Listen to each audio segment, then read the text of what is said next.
हम लोग पढ़ रहे थे गॉस थ्योरम।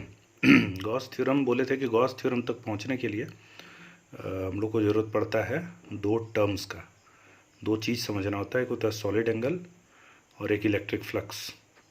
आपको बताए थे सॉलिड एंगल के लिए पहले बताए थे प्लेन एंगल, कि भाई कोई भी कर्व है और उसको किसी पॉइंट पे मिलाते हैं जो एंगल बनता है प्लेन एंगल। निकालने का तरीका आर्क बाय रेडियस समझा चुके हैं, इसका मैक्सिमम वैल्यू 2π होता है। अब कोई सरफेस है, इस सरफेस के सारा पेरिफेरल पॉइंट को किसी जगह पे मिला देते हैं, तो ये अपने आप में एक CON कोन, इंग्लिश वाला कोन के जैसा शेप तैयार होता है। तो ये जो एंगल यहाँ आपको फिगर में दिख रहा होगा, इसी को सॉलिड एंगल कहते हैं। ये ओम साइन है, delta S by R square. ये स्पेशल केस था, इसको बोले थे टिल्ट कर दिए, तो जनरल केस सॉलिड एंगल के लिए ये फार्मूला मेनली याद रखिएगा। आपको बोले थे इसका फार्मूला याद रखिएगा, बहुत ज़रूरी है, समझाए थे आपको ऑलरेडी। दो और बात बोले थे सॉलिड एंगल में, कि किसी सरफेस के चलते, क्लोज सरफेस के चलते बाहर के किसी पॉइंट पे सॉलिड एंगल 0 होता है, और किसी क्लोज सरफेस के चलते अंदर के किसी पॉइंट पे सॉलिड एंगल 4π होता है। समझा चुके हैं डिटेल में पहले। दूसरा टर्म आपको इलेक्ट्रिक फ्लक्स समझाए थे। क्या होता है इलेक्ट्रिक फ्लक्स?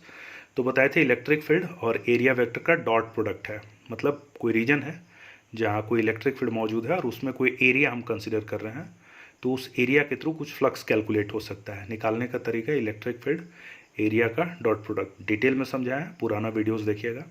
तो यानी फ्लक्स किस किस चीज़ पे डिपेंड करता है? इलेक्ट्रिक फील्ड, एरिया, और इलेक्ट्रिक फील्ड और एरिया के बीच का एंगल। तो इलेक्ट्रिक फील्ड का डायरेक्शन वगैरह तो हम लोग जानते हैं। एरिया भी एक वेक्टर क्वांटिटी है, ये जो एरिया रिप्रेजेंट कर रहा है ये भी एक वेक्टर क्वांटिटी है, मतलब इसका भी कुछ डायरेक्शन है। किधर डायरेक्शन होता है? तो याद रखिएगा आउटवर्ड नॉर्मल, मतलब जो सरफेस है उस सरफेस के परपेंडिकुलर और बाहर की तरफ, तो उसको एरिया वेक्टर कहते हैं हम लोग।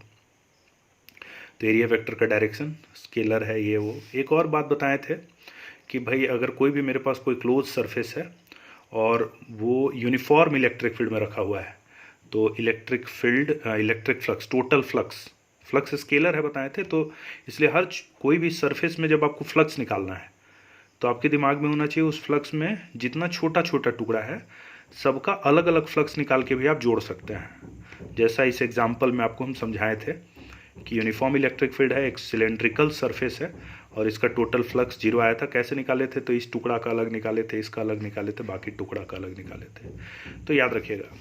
लेकिन यहीं पे अगर इलेक्ट्रिक फील्ड नॉन यूनिफॉर्म है, ये केस भी देखे थे हम लोग, नॉन यूनिफॉर्म है तो फ्लक्स 0 नहीं होता है। ये केस आगे भी हम यूज़ करेंगे, इसलिए इसको एक बार वीडियो अगर पुराना होगा तो उसको रिवाइज कर लीजिएगा, क्योंकि ये केस बहुत यूज़फुल है। इसको हम आगे आज कुछ क्वेश्चन बताने में इसका भी हम इस्तेमाल करेंगे। इसके बाद हम लोग घुस गए थे गॉस थ्योरम में। गॉस थ्योरम क्या है एक्चुअली? वो तो टूल्स था, जो दो चीज़ पढ़े, इलेक्ट्रिक फ्लक्स और सॉलिड एंगल, ये दोनों टूल्स है, मतलब आपका इंस्ट्रूमेंट है जिसकी मदद से आप गॉस थ्योरम को समझते हैं। तो गॉस थ्योरम क्या था? तो गॉस थ्योरम यही था कि भाई टोटल फ्लक्स किसी क्लोज सरफेस, मतलब यहीं से स्पष्ट है कि गॉस थ्योरम सिर्फ क्लोज सरफेस में काम करेगा, ओपन सरफेस में नहीं। तो total electric flux through a close surface किसके बराबर होता है? Total charge present inside the close surface per unit permittivity of the medium. Detail में समझा चुके हैं, बस एक बार रिवीजन करा रहे हैं आपको। तो फ्लक्स बताए थे कि ये क्या है? इलेक्ट्रिक फील्ड है। ds क्या है? छोटा सा एरिया है। तो ये छोटा सा फ्लक्स हुआ, बोले थे उसको इंटीग्रेट करेंगे तो टोटल फ्लक्स आएगा, और ऐसे गोल घेरने का मतलब होता है क्लोज सरफेस। तो ये क्लोज सरफेस के थ्रू इंटीग्रेशन है, तो total electric flux through close surface ये किसके बराबर होता है? अंदर का चार्ज बाय एप्सिलॉन नॉट। इसमें खासियत बताए थे कि LHS जो है ये flux due to all charge है, मतलब आपके पास कोई क्लोज सरफेस है, क्लोज सरफेस के बाहर भी चार्ज है, अंदर भी चार्ज है मान लो, तो अंदर का चार्ज भी फील्ड क्रिएट करेगा, बाहर का चार्ज भी फील्ड क्रिएट करेगा।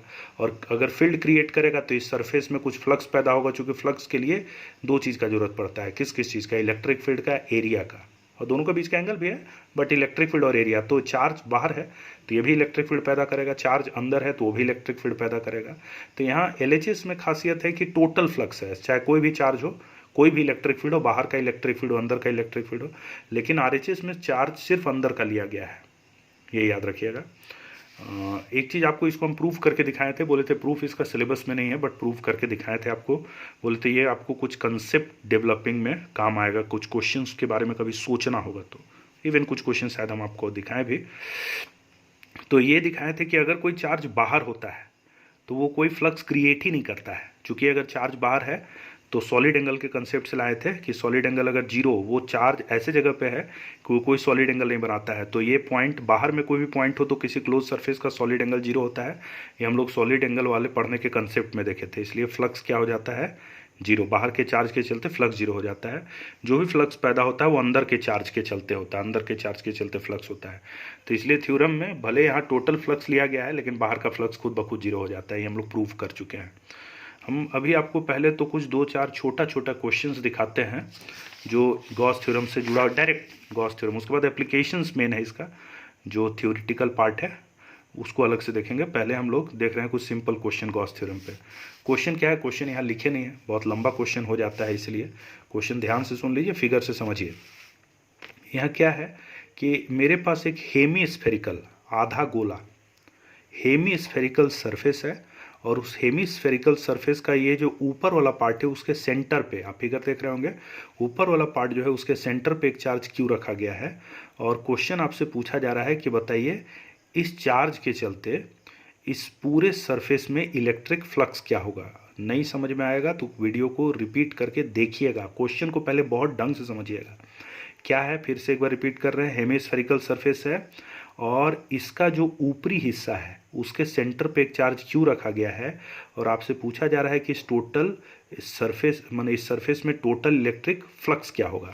अब देखिए, फ्लक्स निकालने के लिए अगर सीधा अगर हम कोशिश करते हैं कि फ्लक्स कितना होगा निकाले, तो फ्लक्स का मेरे पास फॉर्मूला क्या है, E.ds इंटीग्रल, ये फ्लक्स निकालने का फॉर्मूला है। अभी चार्ज के चलते दूरी यहाँ पे हर जगह बराबर है तो फील्ड बराबर होगा, और एंगल और एरिया वेक्टर माने इलेक्ट्रिक फील्ड एरिया वेक्टर के बीच का एंगल कभी वेरिएबल हो सकता है। यहाँ तो खैर आइडेंटिकल होगा चूंकि इलेक्ट्रिक फील्ड भी इधर एरिया भी इधर। तो एक तो ये तरीका हो सकता है फ्लक्स निकालने का, इंटीग्रेशन से जाएं और फ्लक्स निकाल लें। लेकिन कई बार ये तरीका जो होता है मुश्किल होता है, चूँकि यहाँ पर फ्लक्स निकालने के लिए आपको इस इंटीग्रेशन को सॉल्व करना होता है, जो कुछ क्वेश्चंस में बहुत टफ हो जाता है। यहाँ तो शायद हो भी जाए बट कुछ क्वेश्चन में बहुत टफ हो जाता है। तो इसके लिए हम लोग एक दूसरा ट्रिक अपनाते हैं। वो ट्रिक क्या है, वो ट्रिक है गॉस थ्योरम को बहुत बढ़िया से इस्तेमाल करना। लेकिन गॉस थ्योरम को इस्तेमाल करने के लिए पहला चीज़ है, फिर से रिपीट कर रहे हैं अपनी बात को, एक बार फिर से सुनिए। हम बोले कि एक तो फ्लक्स निकालने का एक तो ये तरीका है, दूसरा तरीका फ्लक्स निकालने का हो सकता है गॉस थ्योरम के थ्रू जाएं। गॉस थ्योरम के थ्रू जाने के लिए पहला शर्त है कि सरफेस क्लोज होना चाहिए। यहाँ सरफेस तो खुला हुआ है, इधर से बंद है बट इधर से तो खुला है, ऊपर से तो खुला है।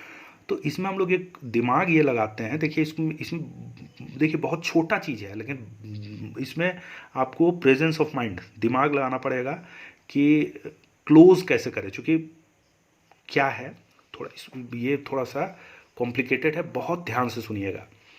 हम बोल रहे हैं कि मेरे पास, फिगर देखिए जो हम ड्रॉ कर रहे हैं अभी, मेरे पास ऐसा सरफेस था, यहाँ पे एक चार्ज था, हमको इसके थ्रू फ्लक्स निकालना है। गॉस थ्योरम के थ्रू हम इसको बनाना चाहते हैं। गॉस थ्योरम क्या है, total flux is equal to अंदर का चार्ज बाई एप्सिलॉन नॉट। ये गॉस का थ्योरम है। गॉस का थ्योरम के लिए सरफेस को बंद होना चाहिए, तो यहाँ तो सरफेस तो हम कैसे हूँ कर दे, बंद हो जाएगा। गॉस का थ्योरम कहेगा कि total flux Q by epsilon not है, अंदर का चार्ज क्यू हो गया बाई एप्सिलॉन नॉट, तो टोटल फ्लक्स निकल गया क्यू बाई एप्सिलॉन नॉट। लेकिन ये जब बंद कर दिए इधर से, तो ये जो फ्लक्स मेरा आया ये पूरे सरफेस के थ्रू आया। हम लोग का क्वेश्चन क्या कह रहा है कि ये जो नीचे वाला जो टुकड़ा है उसके चलते फ्लक्स बताइए, नीचे वाला टुकड़ा के चलते फ्लक्स बताइए। और ऊपर से हम बंद कर दिए अपने मन से उठपटांग सरफेस से, और टोटल फ्लक्स निकाल के रख दिए, कितना है, क्यू बाई एप्सिलॉन नॉट। तो इसमें हम लोग ये दिमाग लगाते हैं कि इसको हम लोग बंद तो करेंगे लेकिन सिमेट्रिकली बंद करेंगे, मतलब ऊपर भी ऐसे ही आधा गोला बना देंगे। सिमेट्रिकली बंद करने से क्या फ़ायदा होगा कि जितना फ्लक्स ऊपरी हिस्सा को मिलेगा उतना ही फ्लक्स निचला हिस्सा को मिलेगा। जब फ्लक्स का बंटवारा होगा, फ्लक्स स्केलर है, तो यहाँ जो चार्ज रखे, अब इसको ऊपर भी सिमेट्रिकली हम लोग बंद कर देते कि गॉस थ्योरम के लिए कोई सिमेट्री का जरूरत नहीं, आप कैसे बंद कर रहे हैं, क्या कर रहे हैं, जैसे मन करे वैसे बंद कर दीजिए। लेकिन अगर सिमेट्रिकली बंद कीजिएगा तो फ्लक्स का जो डिस्ट्रीब्यूशन होगा, दोनों में जो बंटवारा होगा, वो कैसा होगा, आइडेंटिकल होगा। ऊपरी हिस्सा को जितना फ्लक्स मिलेगा निचले हिस्से को भी उतना ही फ्लक्स मिलेगा। तो भाई टोटल फ्लक्स क्या है, तो अंदर का चार्ज बाई एप्सिलॉन नॉट, ये टोटल फ्लक्स है, गॉस का थ्योरम लग गया, तो total charge by epsilon not. अब मान लीजिए ऊपर वाला का फ्लक्स को φ1 कह रहे हैं, तो नीचे वाला का भी फ्लक्स कितना होगा, φ1 ही होगा, क्योंकि दोनों का दोनों हिस्सा कैसा है, चार्ज के लिए जैसा ऊपरी हिस्सा है वैसे ही निचला हिस्सा है। तो ये जो फ्लक्स का बंटवारा होगा दोनों में बराबर होगा, तो ये जो टोटल फ्लक्स है उसको हम 2φ1 कह सकते हैं। और अगर इसको हम 2φ1 कह दिए तो φ1 का वैल्यू क्या हो जाएगा, Q/2 एप्सिलॉन नॉट। तो इस तरह से निचला टुकड़ा का फ्लक्स आ जाएगा Q/2 एप्सिलॉन नॉट, ऊपर वाला का भी आ जाएगा Q/2 एप्सिलॉन नॉट। हमको नीचे वाला का निकालना था, मेरा आंसर आ गया। तो इस तरह से कोई सिस्टम में अगर हम लोग को फ्लक्स निकालना हो तो उसमें सिमेट्री के बारे में सोचिए। अभी और एक क्वेश्चन दिखाएंगे अगले वीडियो में।